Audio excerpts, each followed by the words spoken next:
Anda udah pernah dilaporkan dengan undang-undang ITE ini? Pernah. Berapa kali? 1 kali oleh 4 pihak. 4 pihak itu institusi negara ya? Iya. Polri, TNI, BNN, dan 1 ormas. Ada lagi yang menganggap tidak pantas menghina seorang presiden. Ini kenapa presiden udah dijadiin kayak setengah dewa? Itu kan jabatan publik. ITE itu sekarang jadi alat represi. Dia bukan alat untuk mengukur mana kebebasan berpendapat di dunia digital atau internet yang boleh dan yang tidak boleh.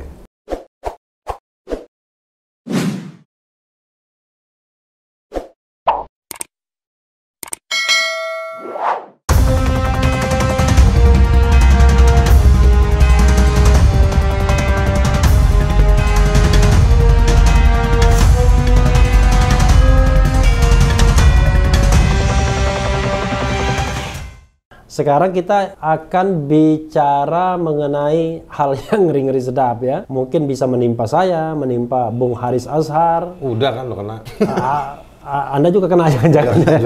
Yaitu soal kebebasan berpendapat ya. Kita tahu semua orang mengatakan ini adalah ayat-ayat konstitusi ya. Bahwa yang namanya kebebasan berpendapat, mengemukakan pendapat baik secara lisan dan tulisan termasuk berkumpul adalah hak asasi manusia. Tapi faktanya di Indonesia, hak asasi manusia itu yang levelnya di konstitusi, bahkan internasional disebut dalam instrumen internasional yang sudah kita ratifikasi ya, dan juga kita akui ya, seperti Declaration of Human Rights ya, Universal Declaration of Human Rights, dan juga dokumen seperti ICCPR, kalah di sini dengan undang-undang ITE, informasi dan transaksi elektronik.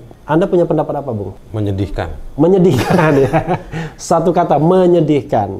Bisa dielaborasi? Begini, demokrasi itu kan dia bukan absolut. Demokrasi dalam konteks kekinian dia bukan satu praktek yang one side definition gitu. Jadi definisi dari satu pihak tuh enggak. Tapi saya ingin klarifikasi, Anda udah pernah dilaporkan dengan undang-undang ITE ini? Pernah. Berapa kali? 1 kali oleh 4 pihak. 4 pihak itu institusi negara ya? Iya.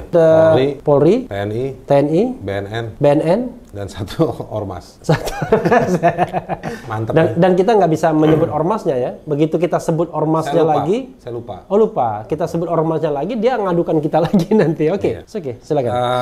Jadi waktu itu saya pernah lapor. Oke, jadi yang mau selanjutkan begini. Saya mulai dari tafsir HAM dulu ya. Saya kalau HAM saya agak fundamentalis. Jadi saya nggak berhenti di konstitusi. Anda lebih percaya kitab suci atau kitab Duhan? Saya jadi gini, saya kalau HAM, saya menganggap bahwa konstitusinya ada di kita. Oke. Nah, jadi kebebasan berpendapat itu dia ada di satu rumah namanya kebebasan berekspresi. Manusia diem aja itu ekspresi. Iya, freedom of expression ya. Kita belum sampai pada satu titik, mudah-mudahan jangan. Satu rejim yang lihat mukanya Om Refli, kayaknya diemnya aja udah menghina presiden. Wah, luar biasa ya. Bisa terjadi nggak? Mungkin saja. Nah, orang kita sebel sama orang kan, dia nggak ngapa-ngapain aja, lihatnya aja sebel kita. Setan aja nggak kelihatan diusir. Dulu saya ada cerita. Jadi saya ada cerita teman saya, pacarnya, diputusin pacarnya. Dan kebetulan pacarnya dari satu daerah. Dia lihat plat nomor dari daerah itu saja dia benci, bayangkan. Makanya. Dan ketika ketua senat saya di atas saya pakai plat nomor itu, dia dibenci juga sama teman saya. Luar biasa. Itu kan visual dari identitas kendaraannya. Tapi saya mau bilang gini, kebebasan berpendapat itu rumahnya ada di ekspresi, dan ekspresi itu milik manusia. Dulu waktu saya kuliah HAM itu kita ngebedah misalnya language. Bung Haris di mana? Dulu. Oh, Essex ya. Essex University. Inggris ya. Nah, Essex ya. Essex. Bukan Essex bukan ya? Bukan, S-nya 2. Essex. Gitu. Nah, kita ngebahas soal language. Bahasa itu sebagai penanda diskriminasi, alat diskriminasi kayak gitu. Nah, di Indonesia kan kejadian, ketemu orang Medan kita ledek-ledekin. Ketemu orang apa kita ledek. Tapi itu sebetulnya bullying dalam standar hak asasi manusia. Bullying itu perundungan. Perundungan gitu. Ya. Nah, atau misalnya dalam pemeriksaan imigrasi, imigran, kamu dialeknya begini nggak dilolosin kayak gitu-gitu. Nah, jadi ekspresi itu signifikan dalam kehidupan sehari-hari. Kita nggak usah bilang bahwa ini negara demokrasi atau enggak lah, atau ini republik atau apa, nggak usah. Tapi dalam rangka menghormati manusia, ekspresi itu given, sesuatu yang nggak bisa dihindari gitu. Itu ada gradasinya, ada ekspresi. Mungkin termasuk ada orang yang mukanya senyum, ada yang mukanya jutek. Betul. Itu sesuatu. Johnny Sapulete Masih inget nggak? Anda terlalu banyak belajar sih dulu, nggak nonton lawaknya. Johnny Sapuiti itu pelawak, Sri Mulat. Iya. Kumisnya tebel gitu. Iya, begitu ngomong, wah kan lucu. Iya, ya, iya. 5 detik pertama kita bukan Paul, bukan yang Paul, bukan ya. Beda lagi tuh. Lain lagi. Itu 5 detik pertama kita image kita sama Johnny Sapuiti lain. Oke. Tapi begitu dia bicara, image kita berubah. Nah, jadi saya mau bilang ekspresi itu. Anda bukan bilang Johnny itu George. Oh, George Sapuiti. George Sapuiti. Oke. Saya punya teman ya, junior saya sebenarnya walaupun sekarang profesor, Edi Hiaris. Saya sering bilang dia George Sapuiti. Oke, silakan. Bukunya banyakkan dia daripada Anda kayaknya.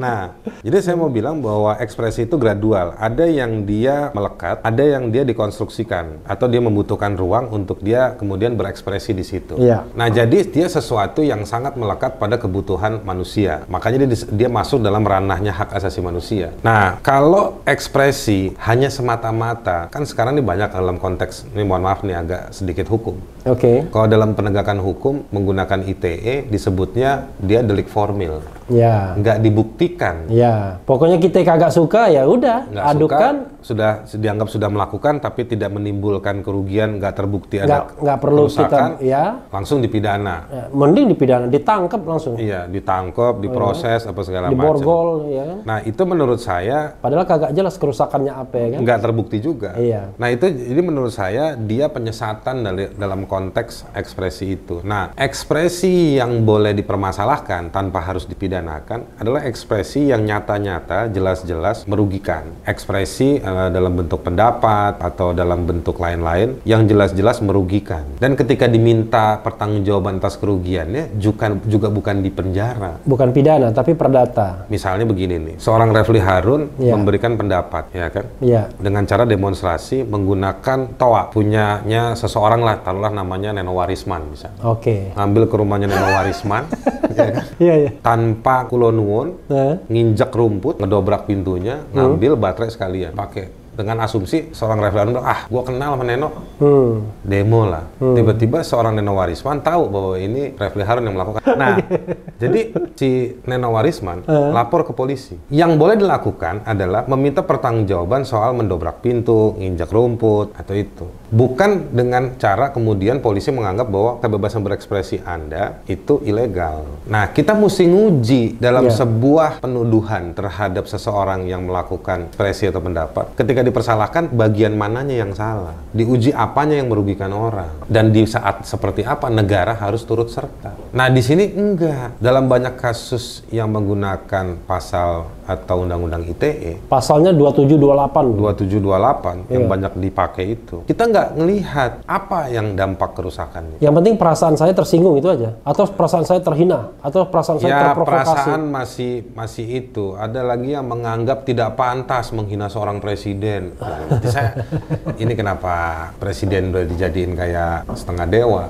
Itu kan jabatan publik. Ada juga yang bilang tidak pantas menghina idola saya. Itu lebih gawat lagi tuh. Iya, itu udah ya biarin lah, itu masalahnya dia sama temen SD-nya ya kan?